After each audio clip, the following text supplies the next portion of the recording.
दोस्तों, हमारे जीवन में दुख और सुख तो आता रहता है। कहते हैं कि ना, जिसके जीवन में कभी यदि दुख ना आए तो वह व्यक्ति कभी भी सुख का अनुभव कर ही नहीं सकता। ठीक उसी प्रकार यदि हमारे जीवन में सुख ना आए तो वह व्यक्ति कभी दुख का अनुभव नहीं कर सकता। और इसी प्रकार हमारे जीवन में दुख और सुख आता जाता रहता है और यही इस संसार का नियम है। दुख से ही हमें अपने जीवन में सुख का अनुभव प्राप्त होता है और सुख से हमें दुख का आनंद प्राप्त होता है। और यदि हमारे जीवन में दुख और सुख न आए तो हमें अपने जीवन में कभी भी आनंद की प्राप्ति हो ही नहीं सकती। और यदि जीवन में आनंद की प्राप्ति न हो तो हमारा जीवन जीना व्यर्थ हो जाएगा। और हम यदि जीवन में आनंद की प्राप्ति करना चाहते हैं तो हमें दुख और सुख के साथ उन हालातों को ध्यान नहीं देना चाहिए, क्योंकि यदि हम उन हालातों को याद करेंगे तो हमारा मन हमें हमेशा दुख के अलावा सुख देना नहीं चाहेगा। इसलिए हमें हमेशा उन हालातों को भूल जाना चाहिए जो हमें दुख के अलावा सुख देना ही नहीं चाहिए। तो हम उन हालातों को याद क्यों करें? यदि हमें हमेशा जीवन में सुख का अनुभव प्राप्त करना है तो पहले हमें हमेशा खुश रहना सीखना होगा। और उसके लिए हमारे अंदर जो ईर्ष्या है उसको दूर भगाना होगा, तभी हमें सुख का अनुभव प्राप्त हो सकता है। तो दोस्तों, आज की ये कहानी हमें यही सिखाने वाली है कि आखिर हमारे दुखी होने का कारण क्या होता है और क्यों हम हमेशा दुखी रहते हैं, और इसको कैसे हम अपने जीवन से दूर रख सकते हैं। तो चलो कहानी को शुरू करते हैं। एक बार गौतम बुद्ध और उनके शिष्य किसी जंगल से गुजर रहे होते हैं। धीरे धीरे कुछ दूर चलने के बाद उस जंगल में उन्हें एक बड़ा सा पेड़ नजर आया। और वो सब उस पेड़ को देखने के बाद गौतम बुद्ध और उनके शिष्य उस पेड़ के नीचे जाकर बैठ जाते हैं। और उस पेड़ के नीचे उन सभी को एक अलग सी शांति का अनुभव प्राप्त हो रहा था और उसके नीचे उन्हें बहुत ही अच्छा महसूस हो रहा था। उस पेड़ के नीचे बैठे सभी लोग उस छाया और शांति को महसूस कर रहे थे। इतना करते करते वो इतना खो जाते हैं कि उनमें से कोई भी कुछ बोल नहीं रहा था।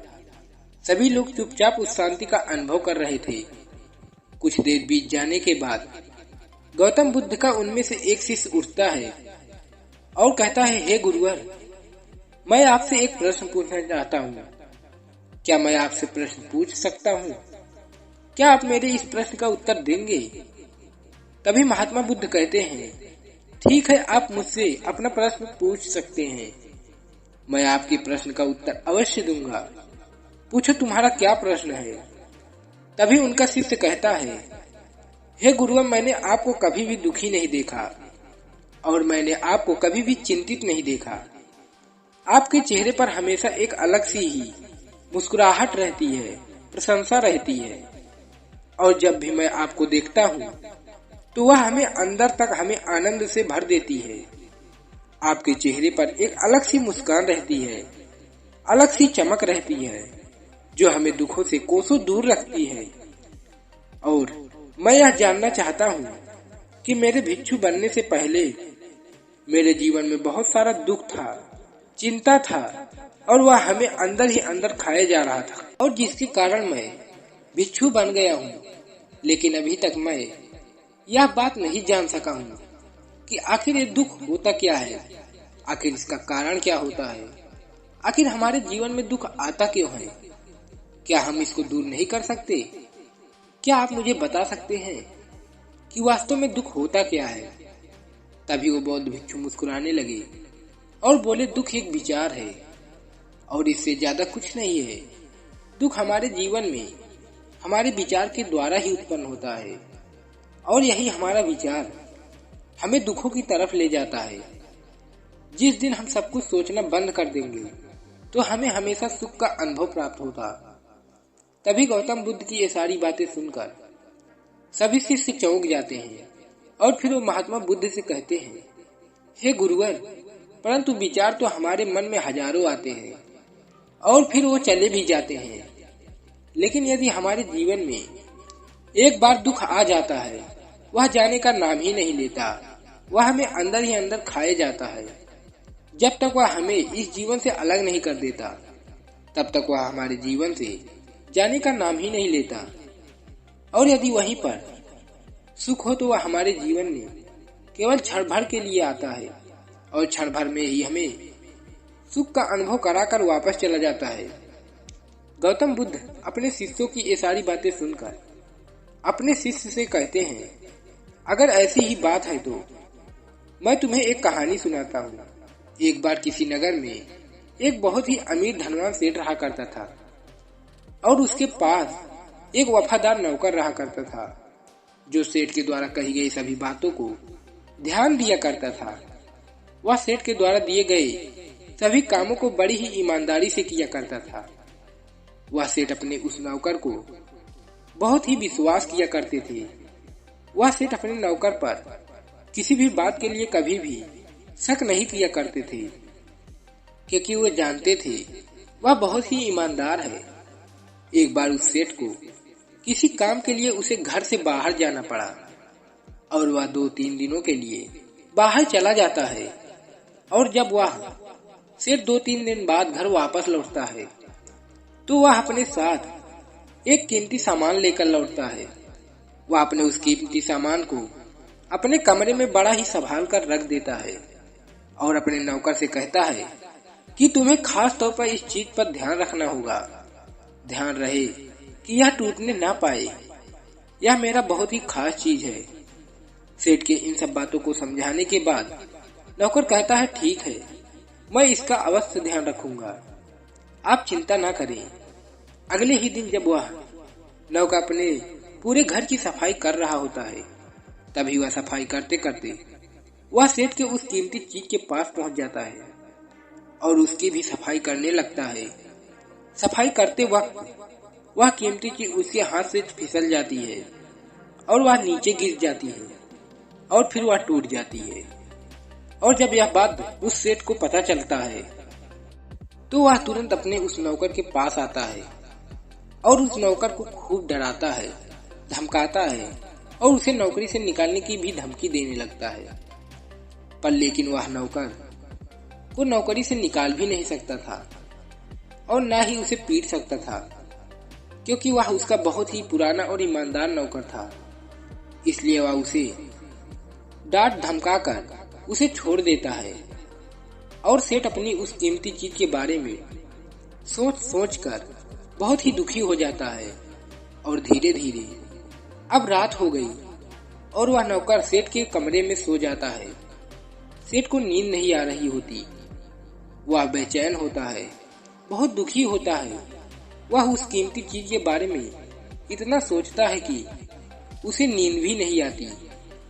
तभी वह देखता है कि उसका नौकर निश्चिंत होकर खर्राटे मार मार कर सो रहा होता है। वह ये सब देखकर बहुत ही क्रोधित हो जाता है और वह सेठ सोचने लगता है कि इसने मेरी इतनी कीमती चीज को तोड़ दी है, फिर भी इसे कोई चिंता नहीं है। यहाँ तक कि मुझे नींद भी नहीं आ रही और यह आराम से सो रहा है। इस पर कुछ भी कर भी क्या सकते थे, क्योंकि वह उनका पुराना और ईमानदार नौकर था। फिर वह सेठ लेट जाता है और फिर वह अगले दिन सुबह सेठ सोचता है कि मैं इस समस्या से बाहर कैसे निकलूं। फिर वह सेठ एक तरकीब सोचता है और वह अपने नौकर के पास जाता है और अपने नौकर से कहता है कि मुझे यह बताते हुए बहुत दुख हो रहा था कि वह कीमती चीज जो तुमने कल तोड़ी थी, वह मैं तुम्हारे लिए ही लाया था। मैं चाहता था कि मैं तुम्हें उसे उपहार के रूप में दूं, परंतु अब हम क्या कर सकते हैं, अब तो वह टूट गई है। सेठ की इस बात को सुनकर वह नौकर अचंभित हो जाता है और फिर वह नौकर सोचता है कि अरे मैंने यह बहुत बड़ी गलती कर दी। वह इतनी महंगी और कीमती चीज मेरे लिए थी और वो मुझसे ही टूट गई। फिर उस नौकर के मन में बेचैनी पैदा हो जाती है। वह दुखी हो जाता है, उसके मन में दुख ही दुख भर जाता है। और फिर रात होती है तो वहीं पर सेठ आराम से सोता है और वहीं पर नौकर बेचैन रहता है। उसे नींद नहीं आती। अब क्यों नींद ही आए, उसको आती, क्योंकि उसने तो सेठ के उस कीमती चीज को अपने आप से ही जोड़ लिया था। वह अपना समझ लिया था, क्योंकि हर व्यक्ति उस चीज की कदर करता है जो उससे जुड़ी होती है। इसलिए वह नौकर दुखी रहने लगा। पहले उस नौकर के मन में यह विचार नहीं था कि वह कीमती चीज मेरी है, पर अब उसके मन में यह विचार आ गया कि वह कीमती अगर नहीं टूटती तो वह मेरी होती। तभी महात्मा बुद्ध की ये सारी बातें सुनकर उन शिष्यों को यह समझ में आ जाता है कि वास्तव में दुख का कारण विचार ही है। जैसा हम सोचते हैं हमें वैसे ही प्राप्त होता है। यदि हम सुख के बारे में सोचेंगे तो हमें सुख की प्राप्ति होगी। यहीं पर हम दुख के बारे में सोचेंगे तो हमें दुख का अनुभव प्राप्त होता है। दुख और सुख हमारे जीवन में आता जाता रहता है, और यह दुख हमारे विचारों के द्वारा ही उत्पन्न होता है। हमें दुख तभी प्राप्त होता है जब हम अपने आप को किसी चीज से जोड़ लेते हैं, यानी कि हम एक दूसरे के मोह माया में जकड़ जाते हैं और हम उस चीज से दूर होना नहीं चाहते। हम हमेशा उसे पाने की इच्छा को जागृत करते हैं ताकि वो हमसे दूर ना हो सके, ताकि वो हमसे हमेशा जुड़ी रहे। और जब हम उस चीज से दूर हो जाते हैं तो हमें दुख के अलावा और कुछ नहीं मिलता।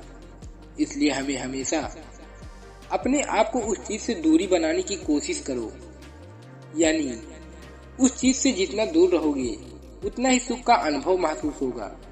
और वास्तविकता तो यही है कि कोई भी चीज हमसे जुड़ नहीं सकती।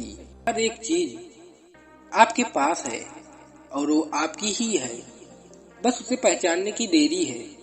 पर कुछ समय के लिए या फिर कुछ समय बाद वह आपसे दूर हो जाएगी, और उस दूर होने के समय को स्वीकार करो और उसे ध्यान से न देते हुए आगे बढ़ो। दोस्तों, उम्मीद है कि आज की ये वीडियो आप लोगों को जरूर पसंद आई होगी। तो वीडियो को लाइक और अपने दोस्तों के साथ शेयर जरूर करिएगा, और हमें ऐसे ही सपोर्ट करने के लिए चैनल को सब्सक्राइब और घंटी बटन को जरूर दबा दीजिएगा। तो चलो मिलते हैं ऐसी ही एक और वीडियो में। तब तक के लिए अपना ख्याल रखें। धन्यवाद।